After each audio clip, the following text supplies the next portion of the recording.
teman-teman Kang Hadi Concern. Ini saya bersama dengan Pak Ketua Umum Pengurus Besar IDI, Dr. Muhammad Hadib Humaydi, SPOT ya. Dr. Hadib, sukses ya. Makasih Kang Hadi. Salam buat teman-teman KHC. Ya, ini teman-teman ingin tahu apa sih penyelenggaraan simposium ini?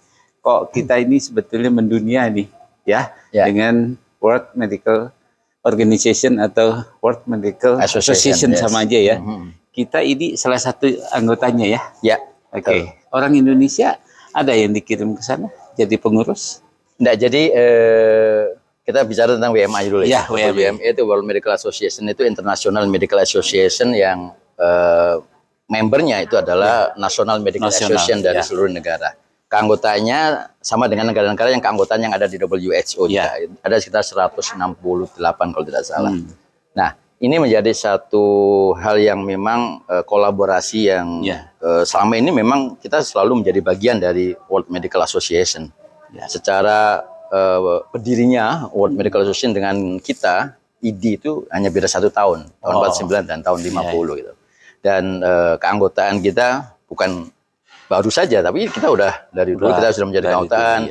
Kita terlibat dalam satu program-program yang dibuat oleh WMA. Salah satunya yang kebetulan saya juga ikut adalah Leadership Training and Medical Advocacy yang dibuat diselenggarakan yang dulu di Fontainebleau di Prancis, kemudian yang saya ikut di INSEAD yang ada di Singapura gitu.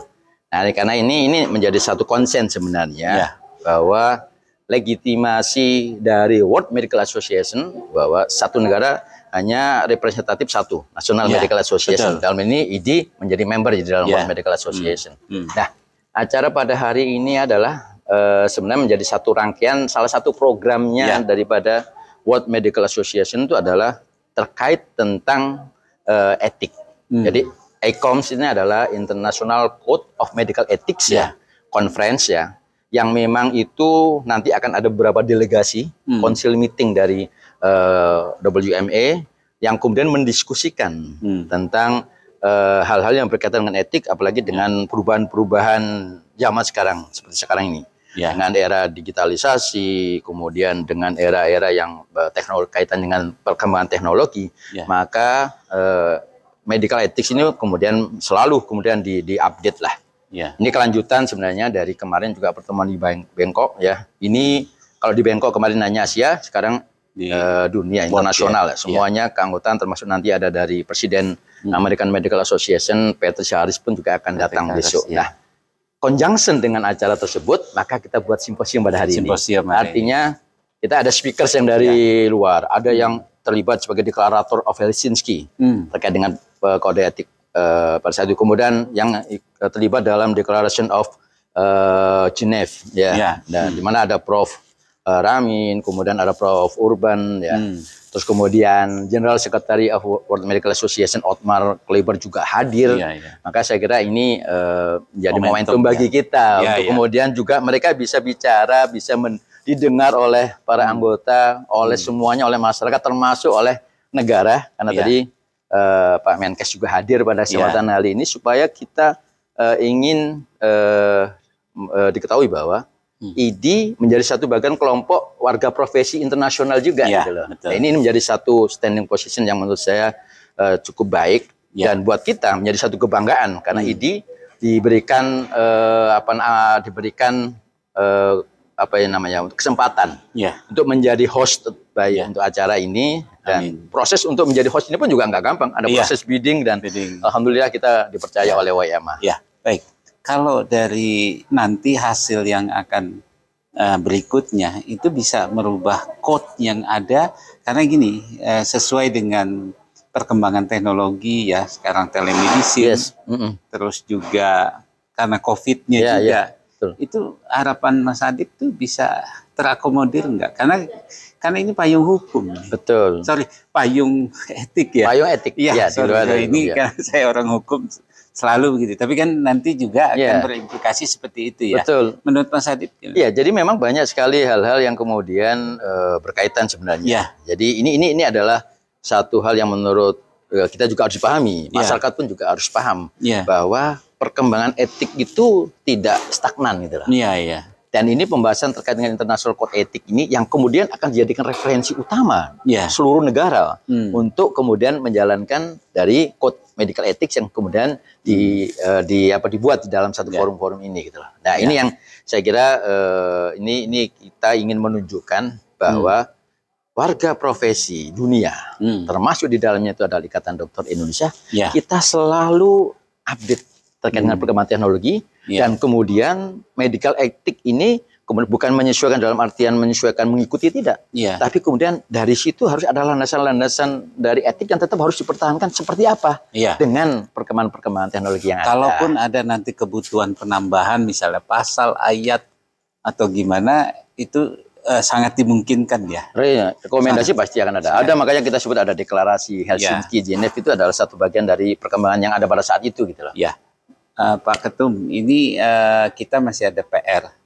Salah satunya adalah Undang-Undang Praktek Kedokteran pasal 66 ya, ayat 1, 2, 3. Ini banyak meresahkan. Sebetulnya ini kan harusnya ada mahkamah tersendiri atau bagaimana, karena persangkaan itu kan cukup berat nih buat teman-teman nih. Ya. Nah, itu gimana pandangan Pak Ketum? Ya, saya kira itu nanti ada proses yang juga harus diinternalisasi ya di majelis-majelis yang ada di Ikatan Dokter Indonesia artinya kita melihat dari aspek bahwa satu tanggung jawab dari warga profesi itu adalah masalah etik. Maka ini menjadi satu hal yang penting. Terus kemudian apakah prosesnya itu kemudian serta-merta menjadi sebuah hal yang kemudian istilahnya itu tidak bisa atau langsung tanpa ada sebuah proses, saya kira enggak juga kan. Proses pembuatan putusan etik, proses pembinaan ini kan tidak terus menjadi satu bagian lah. Tidak terpisah gitu loh ya. Jadi pembinaan etik ini menjadi satu dasar yang menurut saya penting, dan forum kali ini pun nanti saya sudah diskusikan dengan panitia, ini akan menjadi satu pembelajaran sebenarnya.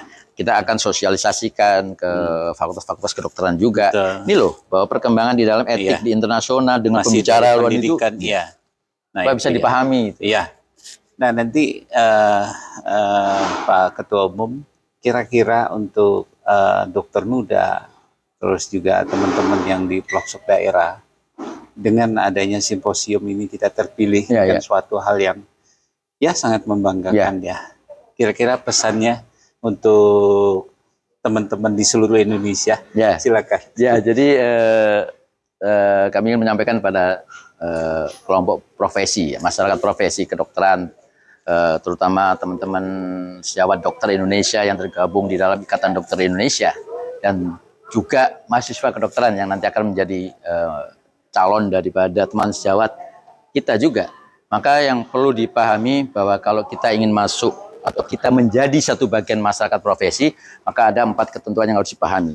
1, kesejawatan, corporateness.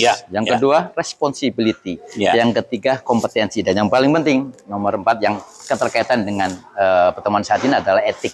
4 hal inilah yang harus menjadi satu dasar penguatan kita, yang kemudian menjadi penting untuk diberikan pemahaman. Dan sekali lagi, keberadaan organisasi profesi dalam hal ini Ikatan Dokter Indonesia adalah untuk melindungi, untuk kemudian memperjuangkan hak kesejahteraan anggota juga, di samping yang utama dalam memperjuangkan hak dan kesejahteraan dan kesehatan rakyat Indonesia.